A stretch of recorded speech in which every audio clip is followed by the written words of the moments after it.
नमस्कार दोस्तों, स्वागत है आपका SSC learning point by Singh sir. आज हम करेंगे 21 मार्च की शिफ्ट 1 का पेपर। चलिए फिर स्टार्ट करते हैं बिना देरी किए हुए। त्रिभुज PQR की दो माध्यिकाएं QT और RS G बिंदु पर समकोण पर एक दूसरे को प्रतिच्छेद करती हैं। QT बराबर इतना है, RS बराबर इतना, तो QS की लंबाई कितनी होगी? देखो PQR, ये हो गया P, ये हो गया Q और ये हो गया R। ये कह दिया QT माध्यिकाएं हैं, ठीक है। और फिर दूसरा बोल दिया RS, ये हो गया यहाँ पर समकोण पर काटती थी। अब एक चीज समझो, माध्यिकाएं जहां पर मिलती हैं, माध्यिकाएं मान लो ये माध्यिका है, ये यहाँ पर मिल रही, तो ये हमेशा 2:1 के अनुपात में बांटती हैं एक दूसरे को, इसमें कोई दिक्कत नहीं है। तो देखो QT के लिए अगर हम लिखते तो पूरी 18 हो गई, यानी कि 2 1 3, 3 बराबर कितना हो गया? 3 6 18 हो गया, यानी कि 1 बराबर 6 आ गया, तो ये कितना आ गया? 12 आ गया। यानी कि ये जहां पर मिल रही है उसका बड़ा वाला भाग कितना हो जाएगा? 12 हो जाएगा, छोटा वाला भाग 6 हो जाएगा। हमें निकालना है क्या? QS निकालना है, यानी कि ये वाला पोर्शन हमको निकालना है, यानी कि हमें ये भुजा और मिल जाए तो हमारा काम हो जाएगा। इसी तरीके से हम दूसरे में करेंगे। 3 बराबर 27 हो गया, अब छोटा वाला चाहिए, यानी कि 1 बराबर 3 ने 27 हो गया, यानी कि ये 9 आ गया। और फिर यहाँ से आपने पाइथागोरियन ट्रिपलेट लगाना है, क्योंकि ये सब कहाँ मिल रहे थे? 90 पे मिल रहे थे, तो पाइथागोरियन ट्रिपलेट से यहाँ पर कितना हो जाएगा? 15 हो जाएगा। सिंपल। अगला सवाल। फरहान और अमन दिल्ली से हरियाणा जा रहे हैं। उन दोनों की चाल में अंतर और उनकी चाल का योग क्रमशः 40 और 60 है, ठीक है। देखो A - B, या तो लिख लो फरहान और अमन की 40 थी, और फरहान प्लस का अमन कितना था? 50 था, 60 था, सॉरी। इन दोनों को जोड़कर अगर 2 का भाग कर दे तो फरहान आ जाएगा, दोनों का डिफरेंस कर देंगे तो आ जाएगा क्या? डिफरेंस करके 2 का भाग तो अमन का आ जाएगा। कह रहा था अगर इस रेस को फरहान अमन से 8 मिनट पहले पूरी कर सकता है तो वह दूरी ज्ञात कीजिए जो दोनों को पूरी करनी चाहिए। तो यहां से समझो 8 मिनट पहले, अगर इसने x समय लिया तो इसने x माइनस का 8 मिनट लिए होंगे। दोनों मिनट में ही है, कोई दिक्कत कोई समस्या नहीं होनी चाहिए। यानी कि अगर हम लिखते तो यहाँ पर x माइनस का 8 बराबर क्या हो जाएगा? 10 इंटू x, और मिनट को चेंज कर लेंगे घंटे में। ये समझ में आया? देखो फार्मूला हमें पता है, S इंटू टी बराबर क्या होता है? D होता है। यानी कि हमारे हिसाब से दोनों डिस्टेंस तो बराबर कवर करेंगे। अब जो टाइम में हो रहा था वो हमने चेंजमेंट कर लिया, कोई मतलब ही नहीं। 60 से 60 कैंसिल आउट हो गया। 5x माइनस का 40 बराबर x हो गया, यानी कि इधर आ जाएगा तो 4x बराबर आ गया 40, यानी कि x बराबर कितना आ गया? 10 आ गया। यानी कि x की वैल्यू 10 आ गई। अब हमें दोनों को पूरी करनी चाहिए। तो ये देखो, अब यहाँ से ये तो मिनट में चल रहा था, अगर इसको हम टाइम बनाते, यानी कि 10 से 8 गया कितना? 2 मिनट लगेंगे। अब मिनट को घंटे में चेंज करेंगे तो डिवाइड 60 करना पड़ेगा, यानी कि 50 गुणे 2/60, तो 2 3 6 हो गया, 0 से 0 यानी कि 5/3 आंसर। एक समलंब प्लेट की दो समांतर भुजाओं की लंबाइयां इतनी और इतनी है, इनके बीच की दूरी इतनी है। उस प्लेट पर 3 रुपए प्रति स्क्वायर सेंटीमीटर की दर से कॉपर प्लेटिंग की जानी है। प्लेट के ऊपरी भाग का कॉपर प्लेटिंग करने के लिए कुल लागत कितनी होगी? देखो स्क्वायर लग गया, इसका मतलब हमें एरिया चाहिए। अब एरिया क्या होता है समलंब चतुर्भुज का? पैरेलल भुजाओं का योग, यानी कि 9 5 14 हो गया, और इंटू में हाइट हो जाएगी, 6 कर दिया, तो 2 3 6 हो गया, 24 गुणे 3 हो गया। और हमें कै रुपए के हिसाब से करनी है? 3 रुपए के हिसाब से, तो 3 त्रिका 9, 24 ने 216 आंसर। तिलक का वेतन पहले वर्ष में 15% बढ़ता है, दूसरे वर्ष में 20% घटता है, और तीसरे वर्ष में 25% बढ़ता है। अगर इन 3 वर्षों के बाद तिलक का वेतन इतना है तो 3 वर्ष के प्रारंभ में वेतन कितना था? x था। 15% बढ़ गया, 15% को क्या लिख सकते थे? 3/20 लिख सकते थे, यानी कि यहाँ से 23/20 हो गया। फिर 20% घटता है, यानी कि 5 की चीज कितनी हो गई? 4 हो गई। फिर 25% बढ़ता है तो 25 चौकू 100, 4 से 5 हो गया, बराबर क्या हो गया? 2 3 000 हो गया। तो ये तो सीधा सीधा एक बार कट गया यहाँ से। 5 चौकू 20 करेंगे तो 20 से 20 कैंसिल आउट, 5 चौकू 20 ऊपर चिपक जाएगा, आंसर। अगला सवाल। एक किसी कार का 3/8 भाग 36 दिनों में करता है। हमने डायरेक्ट बताया 3 का भाग करोगे 12 8 96, यानी कि ए पूरा काम करेगा 96 दिन में, काम खत्म। बी उसी कार्य का आधा भाग, यानी कि 1 का भाग करेंगे 27, और 27 दूनी 54 दिन में ये करेगा। तो कह रहा था पूरा कर सकता है, निम्नलिखित में से कौन सा कथन सही है? ए बी से कम कुशल है। तो एक चीज बताओ, कौन सा दिन कम ले रहा है? भैया ये दिन कम ले रहा है, ये ज्यादा कुशल होगा, यानी कि ए से बी ज्यादा कुशल होगा। फिर देखो ए से बी, बी से कम कुशल है, बिल्कुल भाई। देखो जिसको ज्यादा दिन लग रहा है ना वो कम मेहनती है, जिसको कम दिन लग रहे हैं वो ज्यादा मेहनत करके वो खत्म कर दे रहा है। तो पहला तो हमारा सही हो गया। दूसरा कह रहा है ए और बी मिलकर कार्य करते हुए समान कार्य का 11/15 भाग 36 दिनों में पूरा कर देंगे। यानी कि कहने का मतलब है 36/11 गुणे 15, यानी कि पूरा काम हमने करवा लिया। भाई देखो पूरा काम 15 था, 11 भाग कर रहा था 36 दिन में, तो 15 भाग कितने में करेगा, 36/11 गुणे 15 दिन में करेगा। तो यहाँ से देखो अगर हम दोनों से काम करवाएं तो 96 गुणे 54 बटे में क्या हो गया 96 और प्लस का 54। अब यहाँ से बना के देखो 6 4 10 की 0 हासिल लगा, 1 हो गया, यानी कि 10 और 5 15। नीचे कहीं 11 मिल रहा, नहीं मिल रहा ना, तो ये तो गलत हो गया। बस इसी तरीके से चेक करना भाई ना, ऊपर कटना है 11 है तो नीचे होता तो कहीं ना कहीं बचा रहता, तो हम चेक कर लेते। अब यहाँ से चीजें समझ पाए हो कि नहीं, देखो यहाँ से क्या किया, जैसे 3/8 लिखा होता है, ये टोटल काम मानते हैं और ये इसका भाग होता है, यानी कि 3 भाग वो 36 में कर रहा, कै गुना हो रहा था 12। तो ये टोटल काम कितने दिन में करेगा, 12/8 96 दिन में, यहाँ से हमने निकाल लिया। इसी तरीके से इसमें करते आधा भाग कर रहा 27 दिन में, यानी कि एक भाग कर रहा 27 दिन में, तो पूरा भाग करेगा 54 दिन में। इसको 54 दिन लगे, इसको 96 दिन, यानी कि ये ज्यादा कुशल हुआ ना, तो भाई यहाँ पर पहली लाइन में था। और फिर हमने एक चीज बताया था, अगर तुमसे बोल दे ए कर रहा है x दिन में, बी कर रहा है y दिन में, तो दोनों मिलकर कितने दिनों में करेंगे, x × y/x प्लस का भाई, यहाँ से फार्मूला डायरेक्ट बनता है। अब यहाँ से देखो cot p + q = 0, tan बराबर इतना, और p और q का मान बताना, कुछ नहीं हमें ऑप्शन चेक करने हैं, बस सिंपल सी बात, नो बकवास, ठीक है। यहाँ से देखो पहले डिफरेंस वाला देखते हैं, यानी कि ये किसकी वैल्यू हमको मिलती है, यानी कि ये हमको 30 डिग्री में मिलेगी tan की। तो यहाँ से देखो इन दोनों का डिफरेंस करेंगे तो 6 से 2 गया 40 देगा, ये कैंसिल आउट। इन दोनों का डिफरेंस 0 गया, 7 से गया 6, कैंसिल आउट। इन दोनों का डिफरेंस 30 है, इन दोनों का 0 है, आंसर लगाओ आगे बढ़ो, ठीक है, बस इतना ही करना है। देखो यहाँ से सिंपल कोसेक थीटा, अच्छा ठीक है, ये भी आसान सवाल है, क्योंकि यहाँ पर हमें 45 डिग्री रखना है। इसकी वैल्यू 1/√2, फिर 1/√2, दोनों को जोड़ेंगे तो 2/√2, और ऊपर नीचे √2 से गुणा कर दो। कुछ लोगों को दिक्कत होती है इस चीज में, इसलिए करके दिखा रहे, नहीं तो डायरेक्ट लिखा जाता है। √2 का √2 में गुणा होता है तो 2 आ जाता है, ये कैंसिल आउट हो जाता है तो √2, यानी कि इसको डायरेक्ट भी लिखा जाता है। तो यहाँ से 45 पे सेटिस्फाइड हो गया, 45 पे इसका मान √2, इसका मान 1, आंसर। अगला सवाल, निखिल और नेहा 5:4 के अनुपात में पूंजी का निवेश किया। नेहा ने निखिल की तुलना में 1 वर्ष अधिक समय के लिए निवेश किया। उनके लाभ का अनुपात इतना है, तो ज्ञात कीजिए नेहा ने कितने समय के लिए धन का निवेश किया। तो देखो 5/4 था, इन्होंने x दिन के लिए किया, इन्होंने y दिन के लिए किया, और ये लाभ बन गया 6/5, यानी कि अगर यहाँ से x/y निकालते तो 6 चौक 24, 55 25 आ जाता। हमारे हिसाब से डिफरेंस 1 वर्ष का है, क्वेश्चन में भी 1 वर्ष का ही तो बोला था, तो काम खत्म हो गया। उसने कितने के लिए लगाया, 25 वर्ष के लिए लगाया। अगला सवाल, और नहीं आता तो हम उसके बराबर कर लेते, जैसे मेरे हिसाब से 1 आता, यहाँ पर 2 वर्ष अधिक कह देता, तो 1 = 2, और इनमें गुणा करके हम बराबर वैल्यू निकाल लेते हैं। सभी कंपनियों की कुल आय कुल व्यय का कितना % है। तो देखो कुल आय निकालने के लिए हमें क्या करना पड़ेगा, दोनों को जोड़ना पड़ेगा, यानी कि 5 3 800, और फिर यहाँ पर 1500 हो गया, फिर 1300 हो गया, फिर 900 हो गया, फिर करेंगे यहाँ पर कितना लिखा है भाई, 600 लिखा है, 1800 हो गया, और फिर क्या हो गया, कुल व्यय भी लेना है, यानी कि कुल व्यय का मतलब एक्सपेंडिचर हो गया, यानी कि जो खाली खाली है ना, काले वाले नहीं, उसके अपोजिट वाले। 600 हो गया, 500 हो गया, 400 हो गया, और ये हो गया तुम्हारा 1200। कह रहा था इनका कितना %। अब देखो इनको सबको जोड़ोगे, लास्ट में 0 0 तो आने ही आने दो है, यानी कि यहाँ से 0 0 कर लो।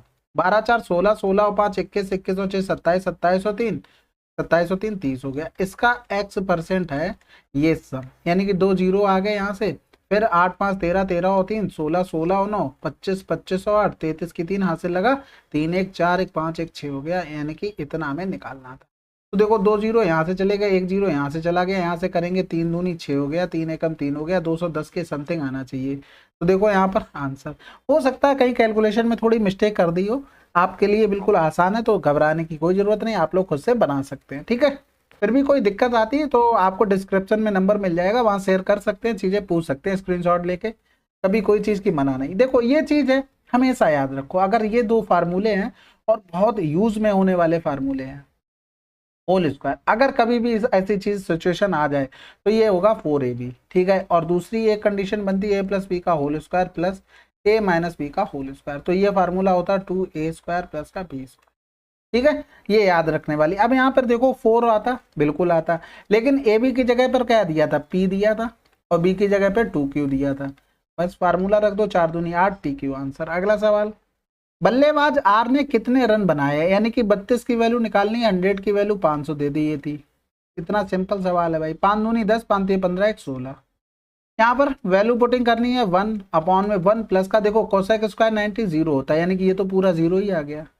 त्रिभुज एक्स वाई जेड में 22 सबसे छोटा कोण है, बाई बराबर 25 डिग्री है। यदि कोण का अनुपात इतना इतना इतना है तो एक्स वाई जेड का सबसे बड़ा कोण क्या होगा। देखो 5 की वैल्यू हमको 25 दे दी, सबसे बड़ा ये होगा, ये क्या गुना हो रहा था 25, इसका भी 5 गुना कर दो, सॉरी 5 गुना हो रहा था, 20 पंजे 100 आंसर। अगला सवाल, यदि कुल वस्तुओं में से 60% को 20% की हानि पर और शेष वस्तुओं को 5% के लाभ पर बेचा जाता है तो कुल हानि बताए। देखो टोटल 100 वस्तुएं थी, ठीक है, इसमें से 60% वस्तुएं ये हो गई और 40% ये हो, ठीक है, कोई दिक्कत नहीं।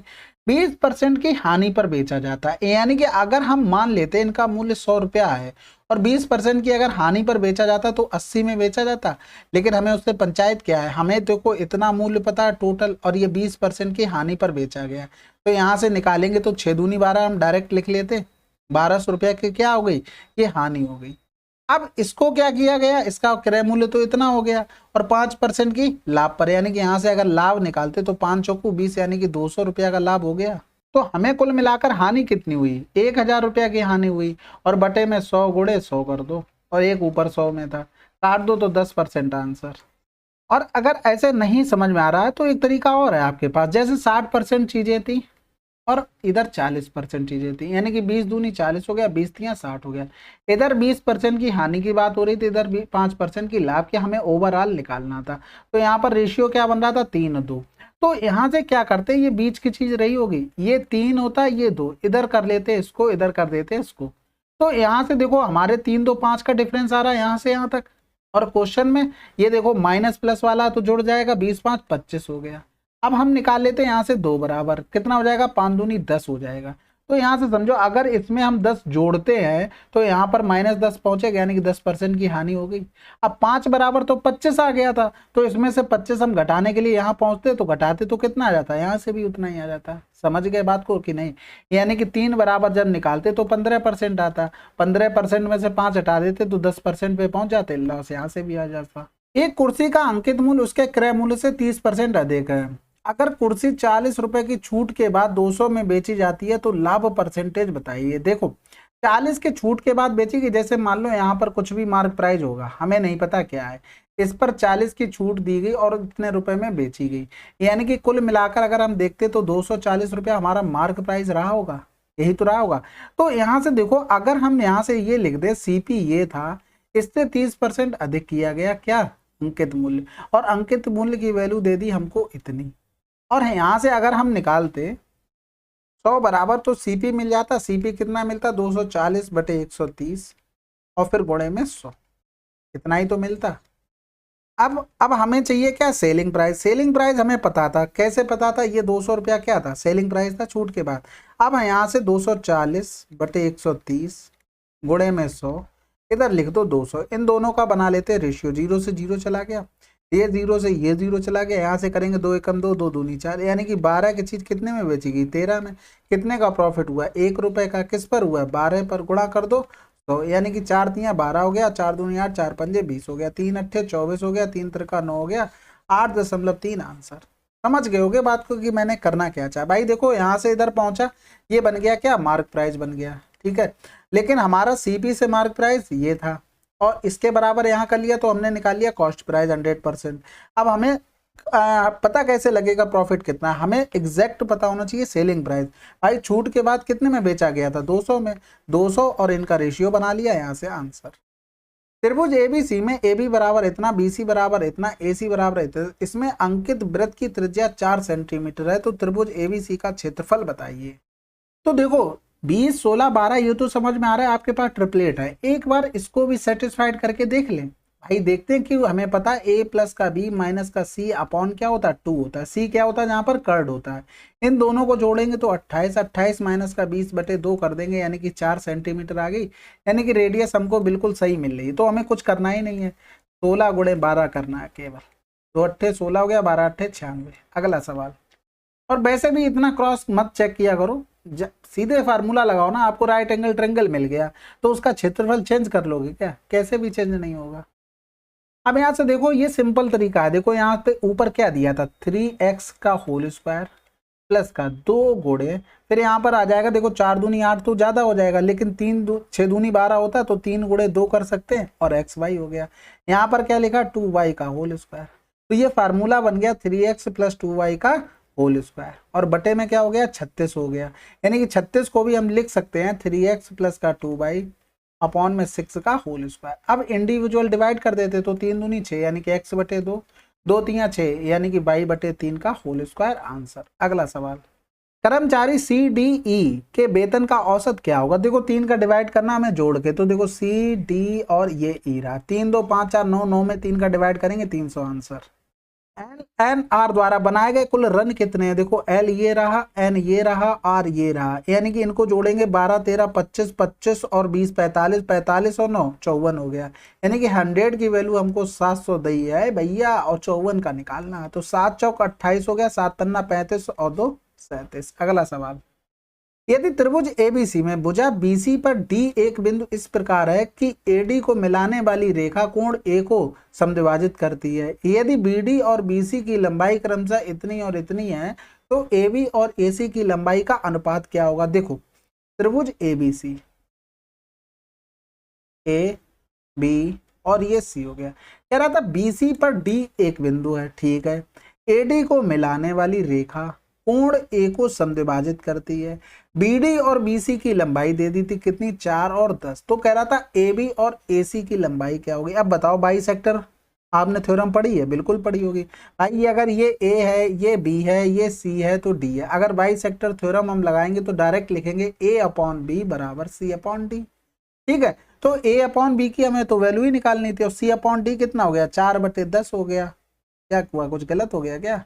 अच्छा, यहाँ पर पूरी बीसी दी थी, ये बीसी पूरा 10 था तो ये 6 हो गया, तो यहाँ पर बटे 6 करेंगे, 2 दूनी 4 2 3 6 2 अनुपात 3 आंसर, ठीक है। माफ कीजिएगा।